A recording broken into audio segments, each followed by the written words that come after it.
Guys, it's metal sculptor Kevin Stone, and I was just putting bark on the tree, and we were wanting to get a radius in the bark to fit around the branches. So what happens is if it's too flat, it sticks up into points where there's curves, and you get these lumps and bumps, and it's really hard to fit the next piece of metal to it and stuff. So what I'm trying to do is do a long radius, so the radius this way, that will fit tightly around the branch, and the branches taper, so a little softer, a little tighter.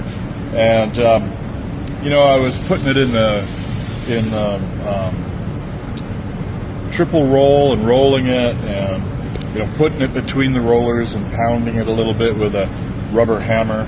And good old Bailey Tools, I forgot all about my rubber wheel. So on my English wheel, I have a rubber top wheel, and I have a really crowned large radius. I think it's like a 2-inch radius bottom wheel. One of the problems I'm having is it's wanting to curl this way. So we don't want it to bend this way because the branches are all pretty straight. So I'm trying to avoid that, and I'm kind of having it to take it to the table, use a rubber hammer just to straighten out any curves.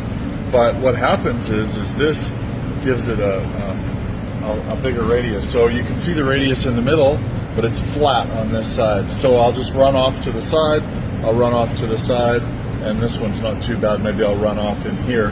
And it crowns, each time I go through, it'll put a crown in the center of where I'm working.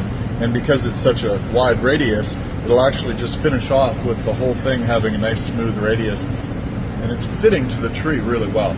So this is kind of our go-to for the rest of the bark now. Every time we cut a random piece, and they're all random shapes and different sizes, and some curl around branches, some are longer, some are smaller. You know, we're going to put it all on like bark, and then it goes all on like bark, and it can be all in different random places. And then we fill it in, or we layer underneath it or layer on top of it, and then weld it all, tack it all, and that's how we're making the bark. So it's a lot of work. It's very time consuming. It's an 18-foot tree with 50 branches, so we got a lot of work ahead of us. But Michelle and I have been realizing that if we just get all the pieces prepped, do a whole big ton of pieces and have them all ready to go, then we can get up there, we can just start peeling, clamping, tacking, and it goes pretty fast if we're doing it that way. So thanks for watching, and keep following the Mount Sinai Medical Center's Tree of Life.